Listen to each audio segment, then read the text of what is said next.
This episode is in partnership with Hershey Comic Con. Hershey Comic Con is coming to Hershey, Pennsylvania on June 29th and 30th. You can find tickets online at hersheycomiccon.weebly.com or purchase them at the door.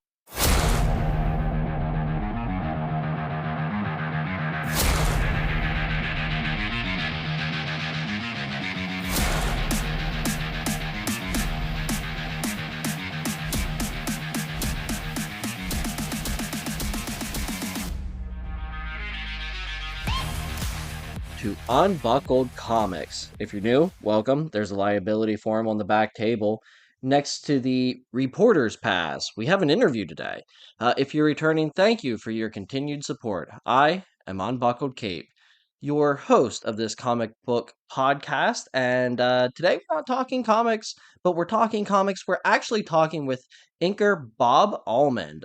Really excited for this interview. This is the first interview in a line of a couple that you guys are going to get in pre Hershey Comic Con show. Um, and speaking of that, a big shout out to Joe from Joe Figured from Isle of Comics in Williamsport, Pennsylvania, and his effort in setting all of this up and doing promotional work. And it has been an absolute blast getting to do all this work leading up to Hershey Comic Con. I'm not going to keep plugging that as you heard it in the very beginning of the intro. We're going to move on with our normal stuff, which is I'm supposed to say before we head out on patrol, let's gather some intel first. I have social medias. I am also working on setting up a YouTube, and I have a Patreon. You can find all of that on Linktree. That's linktr.ee/unbuckled comics. I think I nailed that. And that's like the first, like I didn't have my notes in front of me. I'm good. Ooh, give two claps and Ric Flair. Woo! All right. I'm not even that big of a wrestling fan. I love the Ric Flair two claps and woo. Anyway, so moving on with that stuff. Well, let's backtrack. Patreon. It's $2 a month, and you get two bonus episodes a month, and that will include the solicitations episode where we go over the seven main publishers and I tell you what is new coming out, as well as an unbuckled and unscripted. And that one actually is coming out 2 days from the time that this episode releases, and I'm going to be counting down my top 20 movies that I haven't seen, that are more along the lines of cinephile movies. They're movies that I am embarrassed to tell people that I haven't seen. So I've given the opportunity to the Cape Crusaders to beat on me, and actually, I don't think anyone really has. So maybe my guilt is a little bit misplaced. Let me pull up. Do, do, do, do. Where do I have it? Patreon update, which we are going to get to in a second. Oh, that's a solicitation. There it is. Yeah, I don't. You guys didn't beat on me at all. I'm a little bit disappointed. I was ready to take some heat from you guys, but that's okay. We're still gonna count down 20 movies that I haven't seen. So, a couple other quick announcements. Actually, you know what? I think I'll save those because those are all Patreon related announcements. You guys don't all need to hear that. The Unbuckled and Unscripted that's coming up this week. I'll have a couple more announcements regarding Patreon as a whole, but for now, yeah, yeah, $2 a month gets you two episodes a month. So you're paying $1 an episode basically for those of you that need help with QuickNet. Um, outside of that, what do we have? Oh, we have our Unbuckled tournament. Have our match four in the first round. It's our final match in the first round. And we have Green Goblin going up against Mysterio. Green Goblin, father of Peter's best friend, this menace haunts Spidey everywhere he goes. And he was responsible for the death of Gwen Stacy. Mysterio, Quentin Beck, a former special effects artist turned villain, this guy has caused Spidey many nights of emotional pains from his illusions. Captain Alcatraz writes in and says, let's ask Gwen Stacy who the best villain is. Oh, it's Green Goblin? And it's not even close? Well, the lady has spoken. But Storm Beetle, Storm Beagle writes in and says, Mysterio! Looks like he's token up in a fishbowl. Yeah, the picture I chose definitely looks like that, and he kind of looks like that all the time. Um, although that may be funny, The Crusaders voted 80 to 20%. Green Goblin is moving on, and there should be really no surprise in that. Again, I generate these. I do not pick who goes up against who. And when I seen that one get generated, I thought, well, that's going to be easy for everyone, right? And it was. Although I guess Storm Beagle kind of went with the one that he thought was funniest. I don't know. But Green Goblin is moving on, and that sets up our semifinals. Our next one is going to be Venom versus Hobgoblin in the first round of the semifinal. And then our second semifinal is Doc Ock versus Green Goblin. And we are getting down to the nitty gritty of this. And I have, I'll just mention it. I have a little idea to spice up this thing a little bit, but we're going to talk about that at a later date. I don't want to drag this on anymore. We're not going to talk about what Old Unbuckle Cape is doing. I'm going to throw in another page flip, and we are going to get right into the interview with Bob Almond. Welcome to Unbuckled Comics with a special guest, Bob Almond. Bob, how are you? I'm doing fantastic. Thank you, Logan. How are you? I'm doing okay. This has been a challenge and a half for the two of us. This is take three.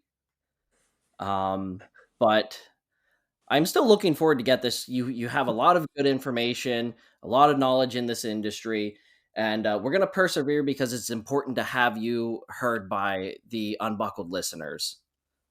Good to know. Yep. Third time's a charm. So, starting off, if I research Bob Almond, it comes up inker. So, what is an inker? An inker was a production skill that came into being just because of the limitations of the print form and quality, both the paper and how printing was going back to the 1930s and for many decades. It needed the ink to show up in print, the artwork. It couldn't be done in like grayscale, graphite, anything like that. But of course, things improved later on, 80s, 90s, 2000s, the internet age. And while inking as a necessary printing tool may have ended, it became more of a quality driven thing. So it is a form of like redrawing the artwork, enhancing it as much as possible, uh, improvising it, improving the depth, qualities, weight, clarifications, compositions. I mean, it's unfortunate inking doesn't have like a couple of words to define it. It takes like a short paragraph, but it's a way of properly communicating the artwork in a powerful manner. But it's not the only way to do it, of course, in this day and digital age. Um, but it's become an art form, a quality driven translation of sequential art. So you're talking like depth, textures, Oh outlines, yeah. all that stuff. All the above. I mean, many times a tight pencil will have that information already on the page, and then other times they won't. Things have grown much tighter in contemporary times, but for decades, an inker was expected to be a finisher, somebody that could just go in and just in case of breakdowns, very loose like sketches, they could like just transform it into a lush piece of texture and light and dark and all kinds of great compositions and readability. Okay, so how does like an inker get a project, say with Marvel DC? Is that something that like you get on a title? Does a certain artist like to have you a part of his team? How does that look? To become an inker on a project, sometimes the pencil artist will have a name to or names, maybe a short list to suggest to the editor. Or maybe somebody comes with an automatic partner. I mean, somebody like a Terry Dodson is going to obviously remind the editor that Rachel Dodson is his inker partner. That's not very common, but it is in some cases an understood factor. Other times, the editor will just, or it used to be the production manager, come up with people to match up. Unfortunately, sometimes partnerships are not a good match, they're not compatible, and it could be two different styles that combat each other. I think we've all seen projects where there was not a good match. And on rare occasions, you see something that rises above and beyond what anybody could bring on their own to the page. Um, but anyway, that goes beyond. That's how the inker is usually hired. You're another artist to bring into the project besides, I mean, as a line artist, the pencil and the inker. Um, Sure. yeah. So I mean that's a pretty specific job to do in the world of comics. So when Bob was younger, were you always like, "Hey, I'm going to be an inker. Like this is the specific thing I want to do," or did you want to be an artist and then it kind of fell into the inking portion of it? Yeah, I find that people wanting to become an inker, I don't think that even existed until the 1990s. Before that, I think if you wanted to get into this art form, you wanted to draw. You wanted to do all the art, part of the art. That was at least my thing. I mean, went to art college and I submitted portfolio samples that usually had drawings of sequential art or drawings and inks of my work or other people's work. Um, in the 90s, I think it became much more, I guess, I'm not sure why in the 90s, now that I say that, that people were starting to go that route.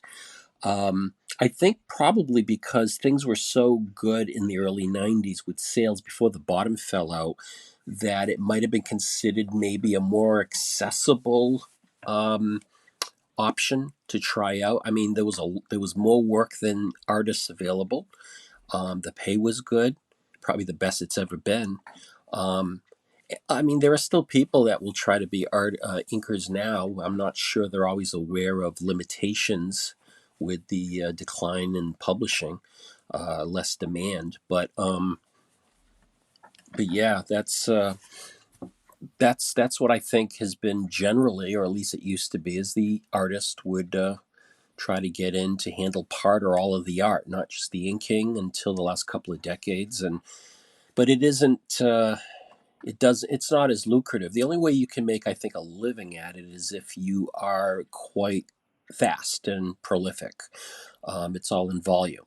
I mean, like letterers and colorists, that stuff pays sometimes less. Like a letter, especially, a less a page, but you can usually fly through pages. I mean, some pages have very little on them. Um, but yeah, it's a lot more time consuming. I mean, with coloring, digital coloring does take more time. It used to be a lot quicker. So yeah, things have changed from since when I got started anyway. So what was the inspiration for you to be an artist? Since the age of 9, with my dad coming home with comic books from the spinner rack down the streets in the magazine world store, um, I was immediately taken away with that work. Most I became a Marvel zombie, and I mean that was a term long before that property came about. Marvel zombies being people who pretty much bought almost everything that Marvel's name was on. Um, but I started out getting like 3 comics a week, which would have meant there was change back after $1. Um, and I never stopped not only being a reader and collector, but I knew right then and there from that age that this is what I wanted to do for my life. It was a career goal, a fantasy goal. Um, and yeah, I never thought about anything in. And I'd like to think that it's because I was so driven that I was able to get in with much, of course, a lot of your typical right place, right time, right people factors thrown in. Yeah, sure. I mean, and get in you did. From my research, and if you know different, you feel free to correct me, but you spent time with a Vampirella, Guardians of the Galaxy. You did several things for different Star Trek titles.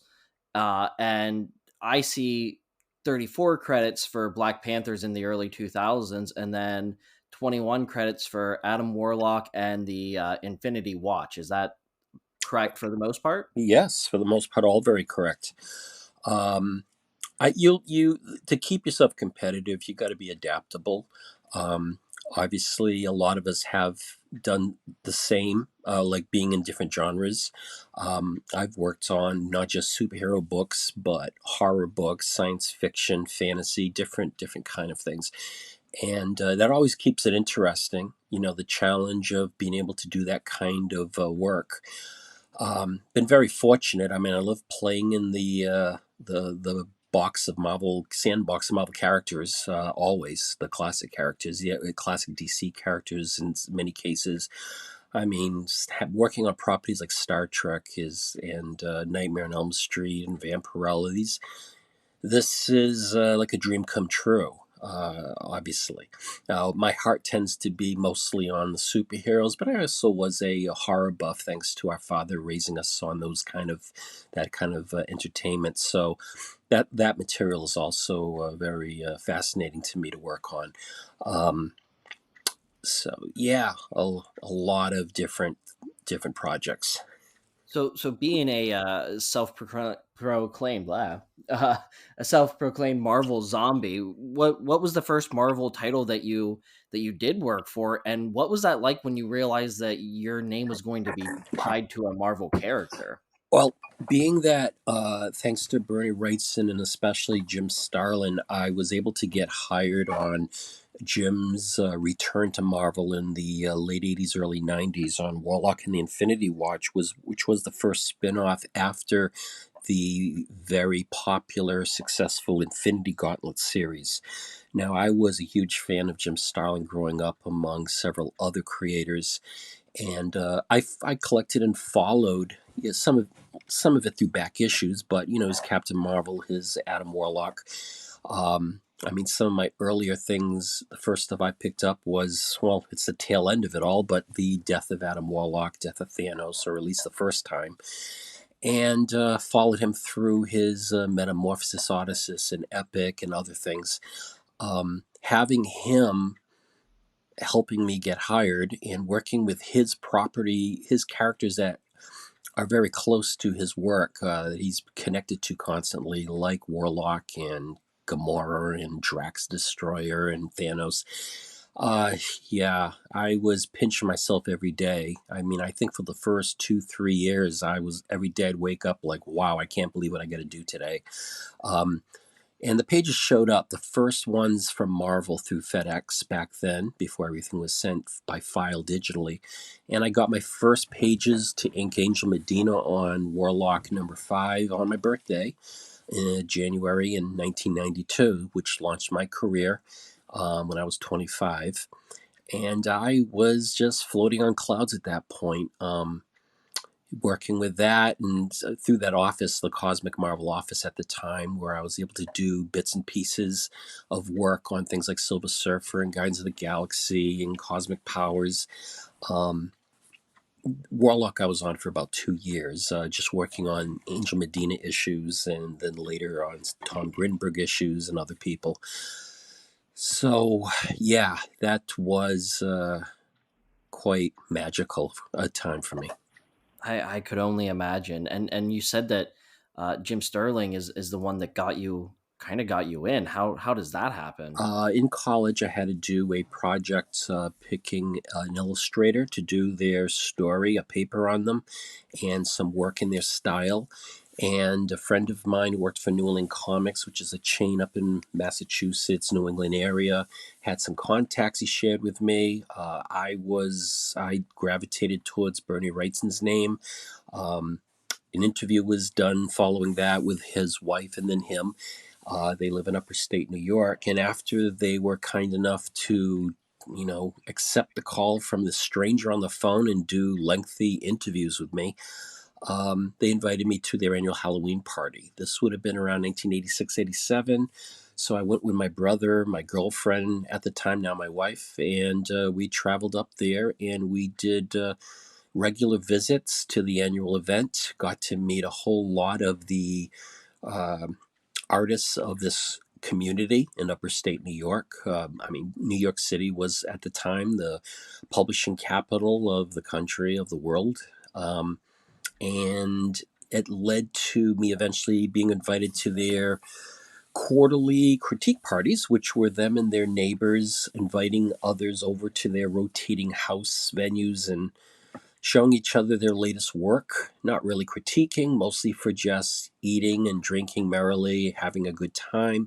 But it was that opportunity that allowed me to show portfolio samples. And at the time, Bernie had been working fairly consistently with Jim Starlin, and Bernie didn't really have a way of the knowledge to connect to me with in the market with different people. So he had me show my work over to Jim, and Jim knew they were going to be losing Terry Austin on his Warlock and the Infinity Watch title. So he tested me for deadlines. Unfortunately, I was working as a salaried manager in fast food, and I was asked to finish 3 pages over a weekend. And I was putting in 30 something hours in that weekend because I was filling in for the vacationing restaurant manager, and I couldn't get out of it. So I didn't sleep for 3 days, didn't finish. Angel Medina's work's pretty meticulous. And I had to ship that to him with a typed apology. And he called me later, confirming he got it, said, not to hold my breath. And I was all doom and gloom for a while, but life goes on. And then he called me up many weeks later to say that I could quit that job. He convinced his editor to hire me because he told him that while I failed the deadline test, if I didn't have that other job, imagine how well I would be able to complete work. So he convinced his editor. It helps to be Jim Starlin, I guess. He's got some weight. And Sure. the editor went with it. And now I've been at this for over 30 years. So that's how I got in. Like I said, right place, right time, right people. I get they say anybody who's driven, regardless of talent sometimes, but if you're really driven and you will not let go of something like a dog in his bone, you will find a way to get in. So, What an incredible way to get through there. I mean, you said it earlier. Right place, right time, right people. I mean, holy cow, that's what a story. yeah, it's over years too, though. So there was a lot of excitement, but disappointments, and just being very patient and making friends along the way. I mean, there are contacts I made back then that are still connections, friends of mine now, and that's the most mind-boggling part is the fact that I got to meet these people in their home base area and people I never thought I'd get to know. And to this day, I mean, I do sort of have, I feel like a kinship with people in the Woodstock, Saugerties, Kingston, New York area. On occasion, I've been up there. I mean, later on, when I was became friends with Joe Sinnott, who became my Inkwell Awards ambassador and Hall of Fame namesake. Again, it was the same area. When I used to go to the Ramapo high school shows in the '90s, that was the same crowd going to a high school gym for a convention made up of Golden, Silver Age, Bronze Age, and modern creators. No one attended but us creators, basically, but it was like the best kind of show ever. You could get together with your EC Comics artists with like no lines. What I want to know now is you mentioned something there called an Inkwell Award. What's that? uh, I guess that's a good question that I should be able to answer. In in 2008, I was actually 2007. I was writing columns for Sketch magazine. That they were ink centric kind of articles, and one of them I wrote at the time was about like a concept. I called it Inkwell Awards, or it might have been Ink Blot Awards. Actually, now if my memory serves, a name that would later be edited. Um, it was basically discussing, I'll try to make this quick, but about a lot of changes that had happened within the industry in terms of policy procedures um, regarding mostly credits. Ink artists had not received credits until maybe in the 1960s at Marvel, 1970s DC, and other publishers. And then it was became a practice to regularly credit the writer, the pencil, the inker creators on in solicitations that you could order material in advance from your retailer, or they were collected on a cover of a trade paperback, which there were more collections made starting in the later 80s forward. And between that and um, let's see, let me see, credits. What else was changed? Comps got had limitations of one's work returned to them. The Eisner Awards in the 90s stopped utilizing the best inker category. There are Academy Awards equivalent, and they decided it was too confusing, and they decided to combine the category into one called the Penciler Inker, Best Penciler Inker, or Best Penciler Inker Team, which was very discouraging. Plus, most of the winners since then tend to be the same artist doing both skills. Um, and at that time, publishers were trying out a new digital procedure where they could skip the inking process, so to speak, by using Photoshop to darken very, very tight pencil work and having a colorist come in, do further cleanup, and darken all the graphite lines to look like ink lines. And with all the colorful enhancements to follow, be able to save a whole step. Um, it was being utilized fairly regularly back then. It's still used, I think, by some smaller budget, small press publishers. But I think after a few years, the publishers realized, especially the mainstream ones, that it was still taking time for the pencil and the colorist to do more work in production. And I don't know if they were paying them a little extra for that or not in this business. Hard to say, but it did eventually seem to get some bad feedback from readers, from reviews. Often the work could look muddy. It didn't have the same pop, that impact uh, that the inker brought to the work. Um, so I think in conjunction with all these other factors that had changed, you found the ink artists suddenly out of sight, out of mind. They just were not being listed, credited, mentioned, shown in a lot of places they used to be. And it got discouraging within that small community. And I tried, making a sampler for like a ballot, which would help recognize such people. And in a old Yahoo group, pretty much the feedback from them was like, "This has to happen. Let's do this."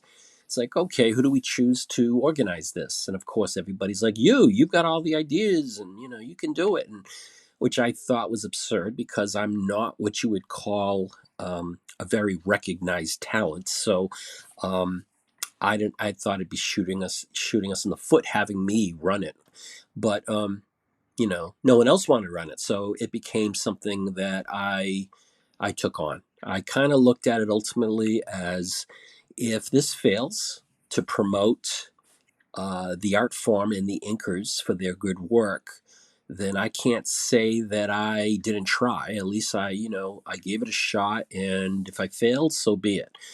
It was better than maybe others. So I gave it a shot, surrounded myself with people that knew various skills and things that I didn't know, and that way I could just organize it. And it came to be in the beginning of 2008.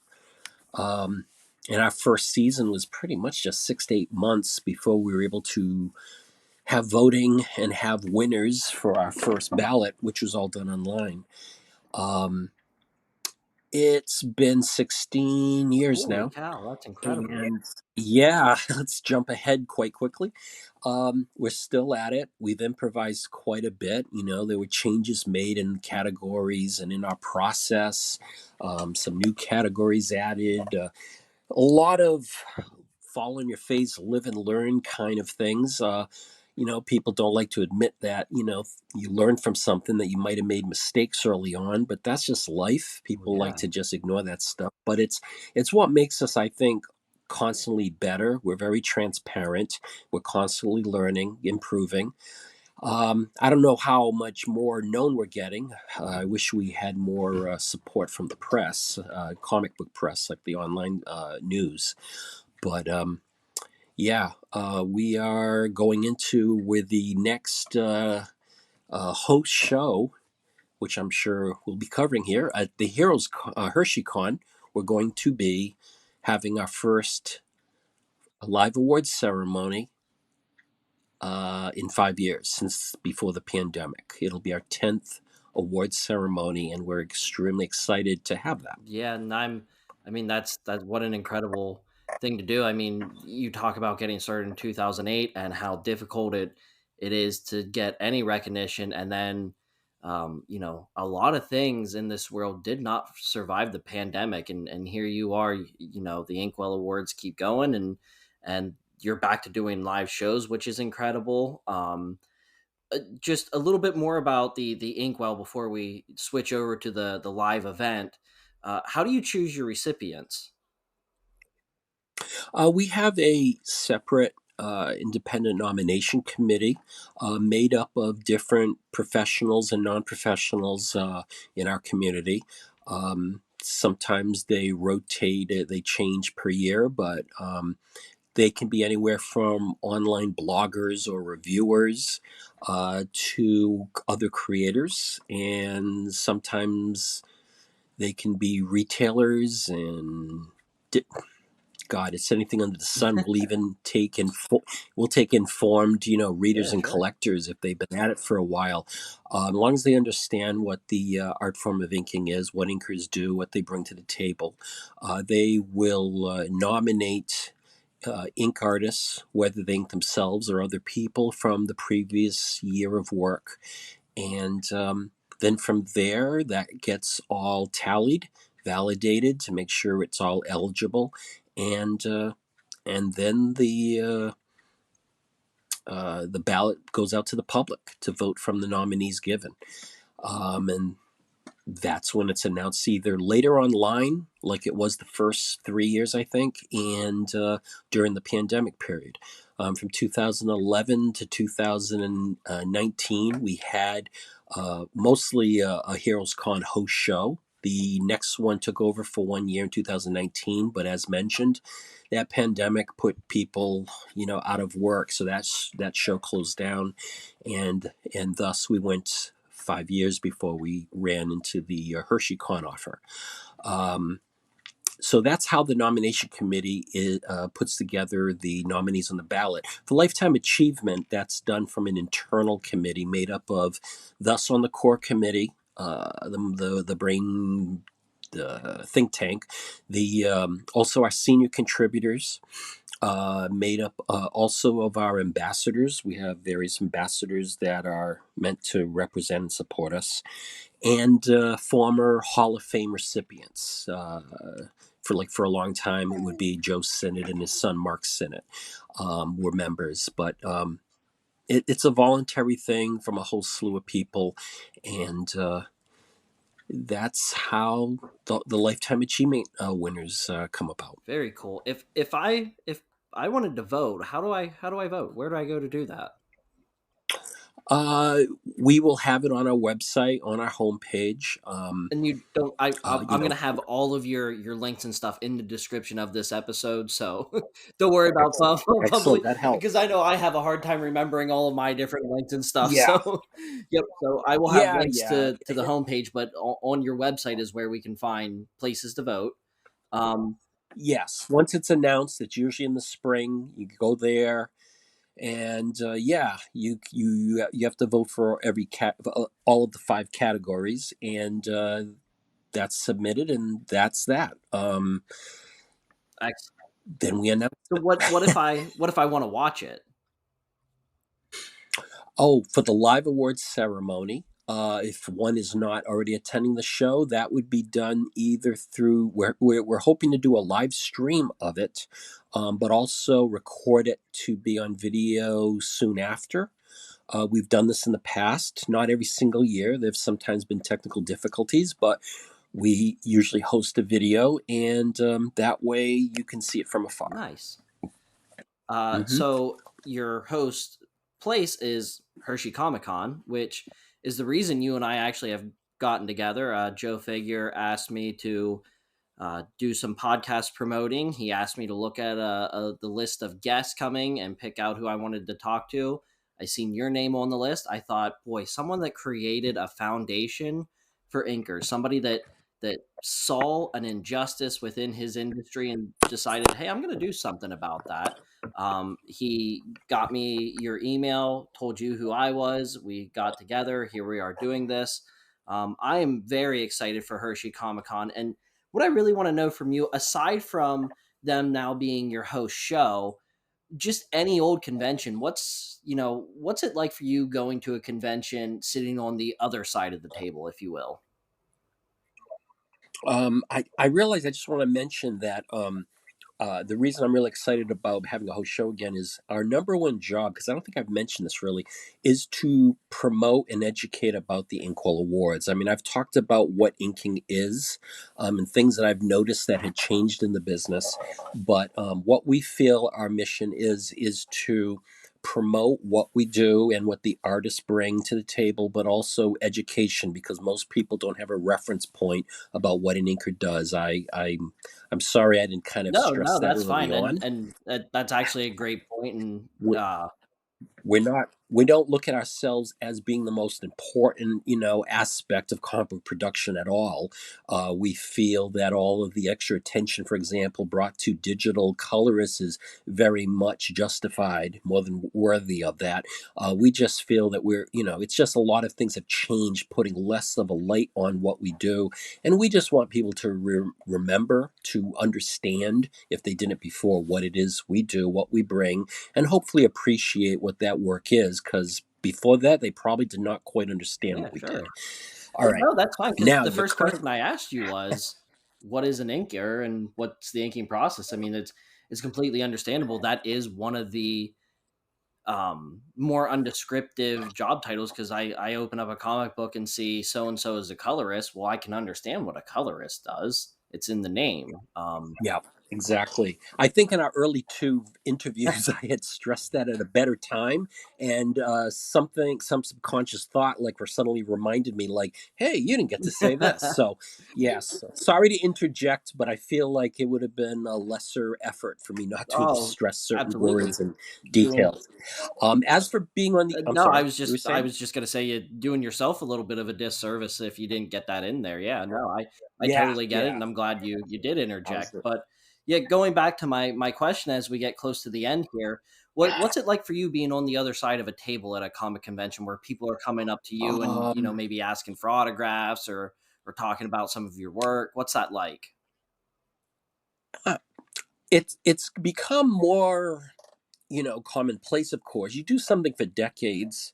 Even, I mean, there is the phrase, if you do what you love, you'll never have to go to work, or you'll. I If you can't love remember what how you that's do, going. you never have to work a day in your life. Work a day in your life. There it is. Thank you.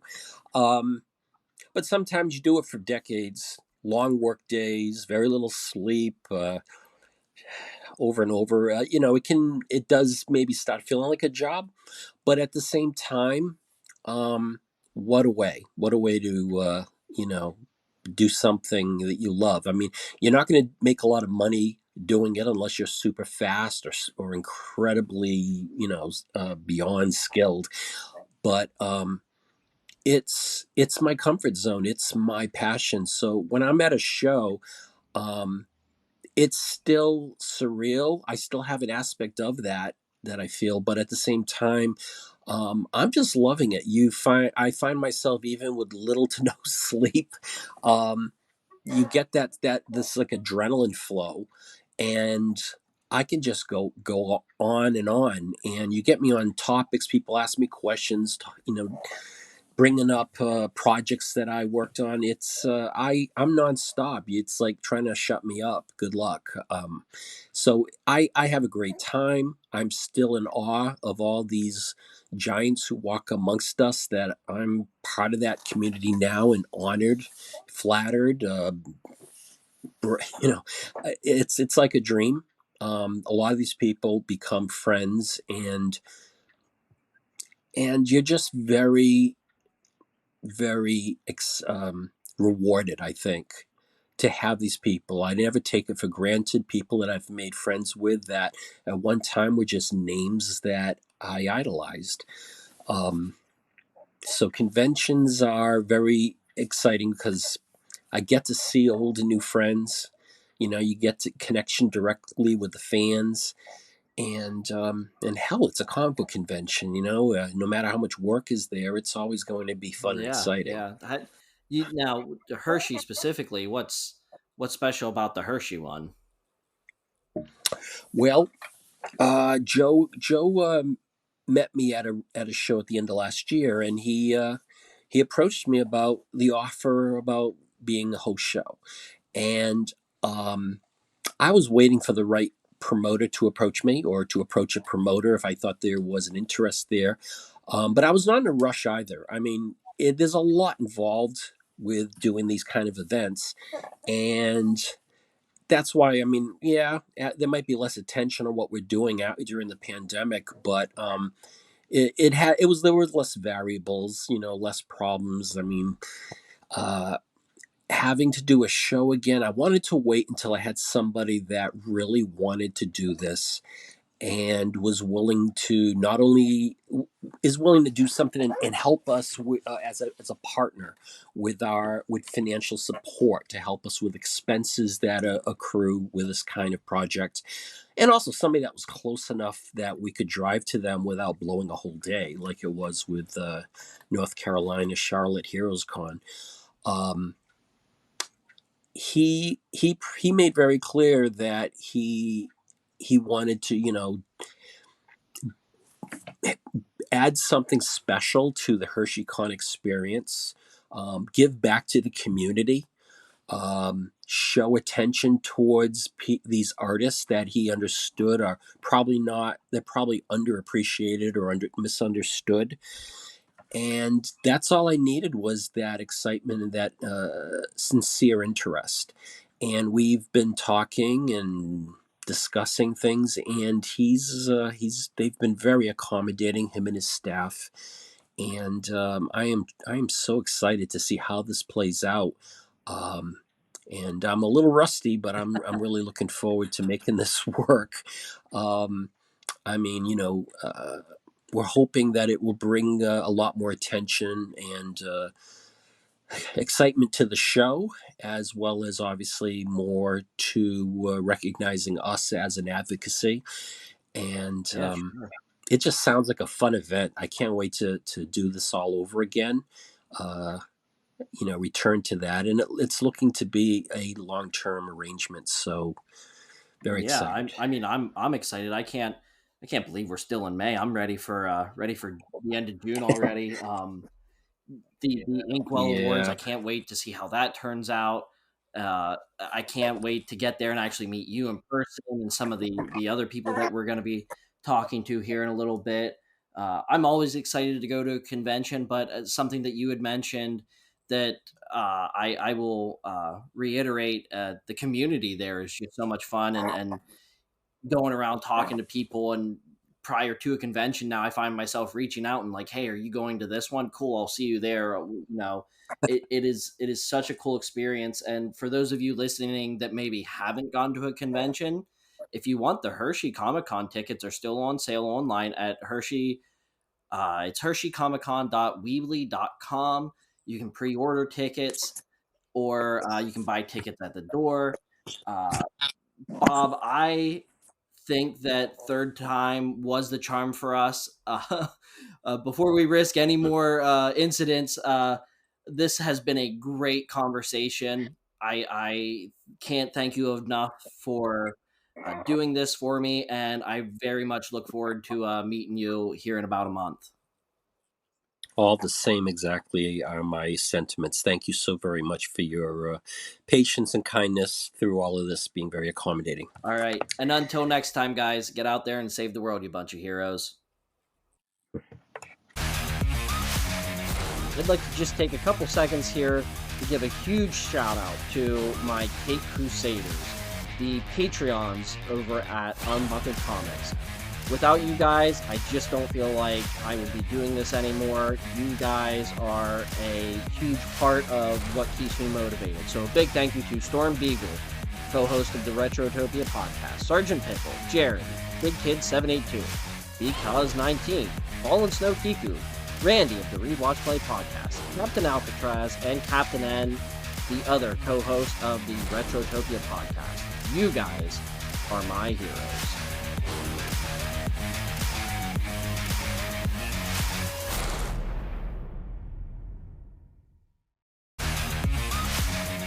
I'd like to just take a couple seconds here to give a huge shout out to my Cape Crusaders, the Patreons over at Unbuckled Comics. Without you guys, I just don't feel like I would be doing this anymore. You guys are a huge part of what keeps me motivated. So a big thank you to Storm Beagle, co-host of the Retrotopia podcast, Sergeant Pickle, Jared, Big Kid 782, Because 19, Fallen Snow Kiku, Randy of the Rewatch Play podcast, Captain Alcatraz, and Captain N, the other co-host of the Retrotopia podcast. You guys are my heroes.